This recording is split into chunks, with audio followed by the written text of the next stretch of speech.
Welcome back to tonight's programme. Now, a diplomatic row is growing over the disappearance of Saudi journalist and dissident Jamal Khashoggi. Riyadh is vowing to respond with greater action to any sanctions or action that might be taken against the kingdom. It comes after Europe's biggest powers, Britain, France and Germany, call for a credible investigation into Khashoggi's disappearance. The US President, Donald Trump, well, he promised severe punishment if it's proven that Khashoggi was killed inside the country's consulate in Istanbul.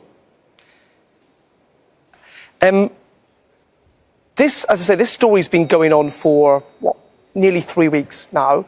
We're no, it seems, any closer to finding out what actually happened.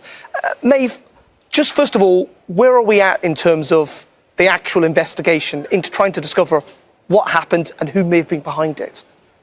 I cannot answer that question. I wouldn't even dare try and answer that question. All we know for the moment is that Federica Mogherini, the head of the EAS, she has asked for an independent, transparent investigation. The Saudis as well have called for that, and the Turks have said they're doing it. So we do not have the facts just yet on where we are with that, but it is a pretty sinister story. And it's surprising because why would the Saudis want to be linked to the story when they're spending so much money on public relations and trying to improve their image, especially here in Europe?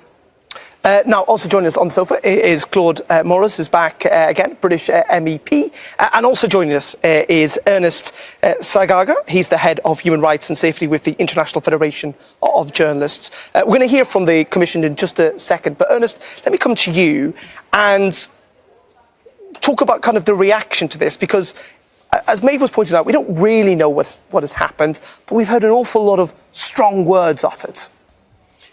Yes, we heard words, but also there is something we know for sure. We know somebody has gone into the consulate. Mr. Khashoggi went into the consulate in Istanbul, and we have never seen him coming out. There are only two people who can answer that question, and those are the people who run the consulate and the Saudi government. They certainly know what happened inside the consulate. That's what we want to find out, and then we take it from there. It's interesting. I think this afternoon, for the first time, the Saudi authorities are going to allow Turkish authorities inside the consulate, which might shed some light. But also, as I say, we've been talking about the political reaction to this. We've heard today from Europe's top diplomat, Federica Mogherini. She's been attending the Foreign Affairs Council in Luxembourg. Now, on her way in, she commented on the missing journalists and Europe's response, and this is what she had to say. The European Union expects full investigations from the authorities of Saudi Arabia, full cooperation with the Turkish authorities, in line with what also our main partners and allies have expressed, mainly in Washington but elsewhere. So we expect and we hope that there will be transparency and full clarity on what happened.